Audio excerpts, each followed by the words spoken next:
Se você é professor ou professora, com certeza já ouviu falar sobre alguma coisa de metodologias ativas nos últimos tempos.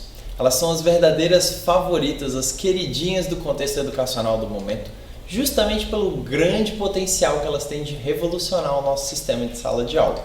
Agora, como toda boa novidade, elas também trazem várias armadilhas na hora de aplicar. Principalmente se você ainda for um novato, nessa questão do ensino engajador, que coloca o aluno no centro do processo de aprendizagem. Então, para o vídeo de hoje, eu tentei separar alguns dos principais erros que eu cometi na hora de aplicar metodologias em sala de aula. Espero que ajude.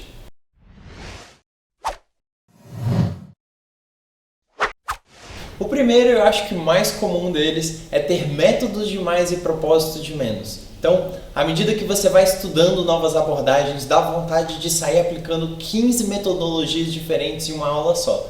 E o conselho que eu dou para isso é: segura a emoção. É normal você ter esse entusiasmo de querer aplicar diferentes metodologias e achar que essa combinação, essa salada de fruta que você está montando vai ser o melhor para a sua turma. Mas geralmente não é. Justamente quando você não traz o verdadeiro propósito do qual você está aplicando aquela dinâmica. Então, de nada adianta você fazer uma aprendizagem baseada em problemas ou misturar isso com estruturas libertadoras se aquilo ali não faz sentido nenhum para o contexto de aprendizagem. Você tem que parar e avaliar por que você quer usar essa metodologia e para que ela pode te ajudar, já pensando nos objetivos de aprendizagem que você tem com o seu aluno. Caso contrário, não vai fazer sentido algum. Então, sempre que for aplicar uma metodologia ativa, pense exatamente no porquê que você quer fazer isso e para que ela vai te ajudar. Outro erro muito comum é esperar que, porque você está estudando metodologias ativas, os seus estudantes estão prontos para incorporar essa ideia durante o processo de aprendizado delas. É muito importante lembrar que, além dos professores, os alunos também estão condicionados a esse método de ensino tradicional, que eles precisam de tempo para se adaptar a um novo modelo de aprendizagem. Então não adianta nada você vir com 3 métodos ou vir super animado para trazer uma aula super ativa e não levar em consideração que talvez esses alunos não estejam acostumados com esse contexto, que eles precisem de um tempinho para quebrar essa inércia e de fato mergulhar com você nessa jornada pelo conhecimento. Antes disso, é legal ir pegando alguns métodos um pouco híbridos, em que você não dá liberdade demais para o estudante, até porque em diferentes momentos é normal que quando você fala você pode fazer o projeto que você quiser, construa o que te der vontade, que esses alunos simplesmente travem, que eles não saibam exatamente o que eles querem aprender, nem como, porque eles não estão acostumados com essa situação. Então, se você começa a dar essa liberdade de forma gradual, de colocar o aluno numa posição de autonomia também de forma gradual, isso ajuda ele a de fato compreender o que está acontecendo ali. Uma dica legal para esse contexto é usar, por exemplo, de cartilhas de aprendizagem. Então você coloca ali na mesa, 6, 8 projetos para ele escolher, e aí o aluno tem a possibilidade de ter uma gama de opções, mas que essas opções ainda são limitadas. Então que facilita ele a não se sentir completamente solto durante o processo de aprendizagem.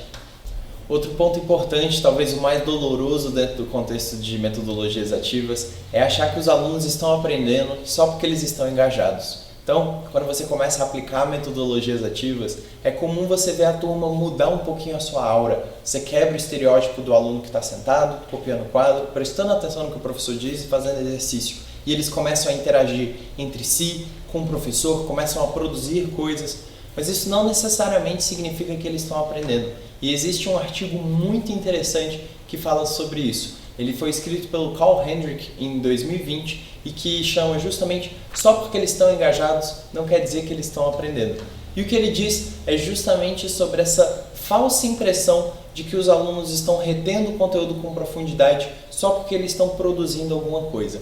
E aí, quem tiver interesse, eu vou deixar o link do artigo aqui embaixo, mas a ideia geral dele é justamente que, por uma questão de afinidade, os alunos costumam se prender em temas, de certa forma, mais superficiais, enquanto eles estão desenvolvendo projetos mais ativos. E que isso pode ser um impeditivo para, de fato, conseguir aprofundar o conteúdo com seus estudantes. Vale a pena ler para entender um pouquinho melhor do que eu estou falando aqui.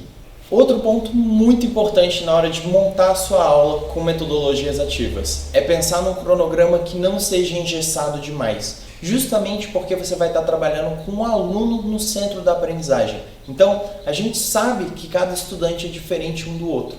E quando você trabalha com metodologias ativas, é muito normal você trazer a prática para dentro de sala de aula. Então, quem dá o ritmo da aula não é mais o professor que vai falar: agora a gente vai ver isso, eu vou passar o conteúdo dessa forma, agora é hora de exercícios.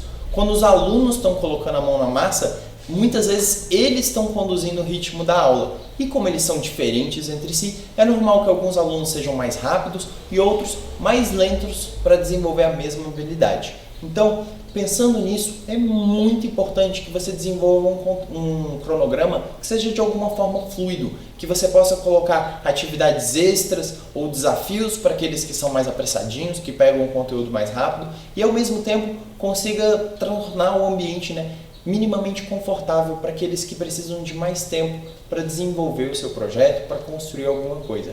É muito importante esse jogo de cintura na hora de desenvolver uma aula propriamente ativa. E o último, mas nem de longe o menos importante, é a tentativa de usar metodologias ativas, ou seja, de tentar engajar sua turma sem ter uma conexão de fato com eles. Então, de nada adianta você trazer vários métodos, como eu falei aqui, aprendizagem baseada em problemas, em projetos, estruturas libertadoras, gamificação, se os alunos não se sentem confortáveis em sala de aula. Para eles de fato serem ativos, para eles participarem de verdade, eles têm que estar num contexto seguro, em que eles sentem a liberdade de compartilhar suas ideias, de errar, de interagir com os alunos de uma forma lúdica e divertida.